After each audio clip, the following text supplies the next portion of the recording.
जिल्हा व सत्र न्यायालय नागपूर सविस्तर जाहिरात आज वेबसाईटवर प्रकाशित करण्यात आलेली आहे। त्या संबंधित सर्व माहिती आपण या व्हिडिओमध्ये पाहणार आहोत। मित्रांनो, यामध्ये फॉर्म कसा भरायचा, जागा किती आहे, पेमेंट्स किती आहे आणि पुढे चालून आपल्याला प्रमोशन मिळणार आहे की नाही, संपूर्ण गोष्टी आपण या व्हिडिओमध्ये पाहू। तर पहा, यामध्ये सुरुवातीला काय म्हटलेलं आहे ते आपण पाहूया। यामध्ये जिल्हा आणि सत्र न्यायालय नागपूर या ठिकाणी जागा असणार आहे। तसेच सविस्तर जाहिरात नमुन्यासह वेबसाईटवर दिलेली आहे आणि ही जाहिरात टेलिग्राम चॅनलवर मी अपलोड केलेली आहे, तुम्ही जाऊन पाहू शकता, त्याची लिंक डिस्क्रिप्शन बॉक्स मध्ये दिलेली आहे। दुसरी महत्त्वाची गोष्ट म्हणजेच 24/3/2025 म्हणजे आजपासून 11 वाजतापासून ही जाहिरात अवेलेबल झालेली आहे। अर्जाचा नमुना देखील अवेलेबल झालेली आहे। तर पाहूया टोटल किती पदांची जाहिरात ही आलेली आहे। त्या अगोदर मित्रांनो, जर तुम्ही कोर्ट भरती संबंधित पदांची तयारी करत असाल तर त्या संबंधित आवश्यक असणारं कंटेंट्स आपण तयार केलेलं आहे। सिलेबस वाईज आणि जे काही परीक्षेला येणारे टॉपिक आहेत त्याचप्रमाणे आपण तयार केलेलं आहे। यामध्ये शिपाई पदासाठी क्वेश्चन सेट तयार केलेला आहे, टोटल 20 क्वेश्चन सेट आहे।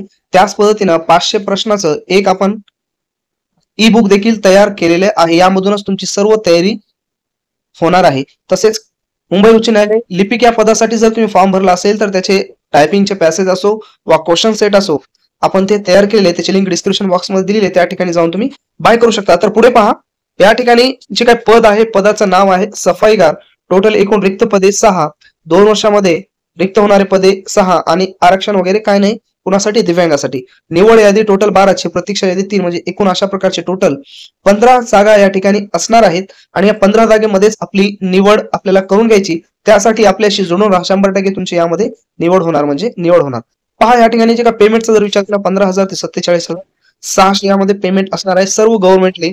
आणि पुढे इथं महत्वाचं आहे, तुम्हाला ऑफलाईन हा फॉर्म काय करायचंय, भरायचंय। पहा काय म्हटलेलं आहे, पोस्टल ऑर्डर किंवा डिमांड ड्राफ्ट इत्यादी सह नमुन्यानुसार आपल्याला 11/4/2025 रोजी सायंकाळी 6 वाजतापर्यंत स्पीड पोस्टाने पोहोचेल अशा पद्धतीने आपल्याला काय करायचंय, तो लिफाफा तुमच्या डॉक्युमेंटच्या झेरॉक्स सहित आपल्याला पाठवायचा आहे। आणि जो ऍड्रेस आहे, या ठिकाणी हा ऍड्रेस आहे, या ऍड्रेसवर तुम्हाला काय करायचंय, तुमचा अर्ज ऑफलाईन पद्धतीने पोस्टामध्ये जाऊन तुम्हाला पाठवायचं आहे। आणि अर्ज भरत असताना म्हणजेच पाठवत असताना जे काही सर्व डॉक्युमेंट्स आहेत तुम्हाला काय करायचे, त्या लिफाफ्यामध्ये A4च्या लिफाफ्यामध्ये भरायचे आणि ते वरी हेडिंग असते, हेडिंग तुम्हाला टाकायची सफाईगार पदासाठी अर्ज।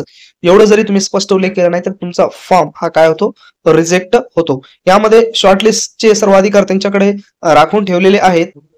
आता ह्या ठिकाणी जे काही प्रमोशनचा आहे स्पष्ट त्यांनी उल्लेख केलेला आहे। पहा, जाहिरातीमध्ये काही ठिकाणी काही कोर्टामध्ये प्रमोशन होते, परंतु या ठिकाणी स्पष्ट उल्लेख केलेला आहे, म्हणजेच या ठिकाणी आता तुमचं प्रमोशन होणार नाही तुम्ही जर या पदासाठी फॉर्म भरले तर। पहा काय म्हटले, सफाईगार एकाएकी पद असून भविष्यामध्ये कोणत्याही प्रकारची पदोन्नतीची संधी उपलब्ध होणार नाही।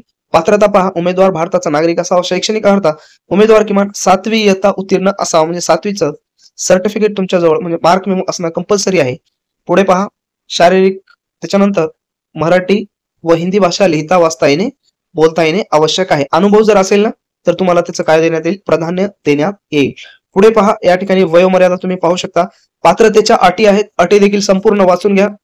आणि अर्ज जे काही शुल्क आहे ते शुल्क किती आहे पहा, टोटल 300 रुपये शुल्क असणार आहे। आणि हे शुल्क district and session court Nagpur यांच्या नावाने आपल्याला डिमांड ड्राफ्ट काढायचे। डिमांड ड्राफ्ट कशा पद्धतीने काढायचे त्याचा व्हिडिओ देखील आपण अपलोड केलेला आहे, तुम्ही प्लेलिस्ट मध्ये जाऊन कोर्ट भरतीच्या प्लेलिस्ट मध्ये जाऊन तो व्हिडिओ पहा आणि त्या पद्धतीने तुम्ही काय करा, डिमांड ड्राफ्ट तुमचा काढा।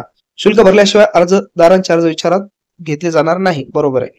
म्हणजे शुल्क जर भरलं नाही तर अर्ज कसा विचारात घेण्यात येईल। आता पुढे काय म्हटलेलं आहे पहा, या ठिकाणी आलेल्या अर्जाची छाननी केल्याच्या नंतर शॉर्टलिस्ट तयार करण्यात येईल आणि त्यांची परीक्षा देखील घेण्यात येणार आहे। प्रात्यक्षिक परीक्षा 30 गुणाची, शारीरिक क्षमता 10 गुणाची, मुलाखत 10 गुणाची, टोटल 50 मार्क आहेत। किमान पासिंग साठी तुम्हाला 25 मार्क हवे। टोटल प्रात्यक्षिक परीक्षेला 15, शारीरिक क्षमतेला 5 आणि वैयक्तिक मुलाखत याचे संपूर्ण आपण गायडन्स करणार वेबिनारद्वारे। तर आपल्या चॅनलशी जुडा आणि सिलेक्शन होईपर्यंत तुम्हाला त्या ठिकाणी मार्गदर्शन करण्यात येईल। पुढे पहा, अजून काय महत्त्वाच्या सूचना दिलेल्या आहे का, महत्त्वाच्या सूचनेसाठी तुम्हाला काय करायचं आहे, वेबसाईटवर वेळोवेळी तुम्हाला काय करायचे आहे, भेट द्यायची आहे। आता डॉक्युमेंट्स पाठवायचे का स्पष्ट उल्लेख केलेले पहा, त्यांनी काय म्हटले, उमेदवाराने अर्जासोबत डिमांड ड्राफ्ट वगळता कोणतेही कागदपत्र जोडू नये, स्पष्ट त्यांनी उल्लेख केलेला आहे. अर्ज आहे, अर्जासोबत तुम्हाला काय करायचंय, फक्त डिमांड ड्राफ्ट तेवढा तुम्हाला जोडायचा आहे. पुढे पहा काय म्हटलेलं आहे. महत्वाच्या टिप्स आहेत. उमेदवार वैयक्तिक मुलाखतीसाठी पात्र ठरतील. त्यांनी वैयक्तिक मुलाखतीसाठी येताना खालील कागदपत्रांच्या स्वप्रमाणित म्हणजे सेल्फ अटेस्टेड करायचे आहे आणि त्या ठिकाणी प्रति सादर करायचे, तसेच मूळ प्रति देखील तुम्हाला सोबत न्यायचे कधी मुलाखतीच्या वेळी. आता यामध्ये हे सर्व डॉक्युमेंट्स आहेत, सर्व डॉक्युमेंट्स तुम्ही वाचून घेऊ शकता. जाहिरातीमध्ये काय काय दिलेलं आहे, काय काय नाही. अजून महत्वपूर्ण काही सूचना आहेत, त्या सूचना पाहून घ्या. कशा पद्धतीने ऑफलाईन फॉर्म वगैरे भरायचा आहे ही संपूर्ण जाहिरात मी टेलिग्राम चॅनलवर अपलोड केलेली आहे. अजून तुमचे काही प्रॉब्लेम्स असेल तर तुम्ही कमेंट्स बॉक्समध्ये कमेंट्स करू शकता.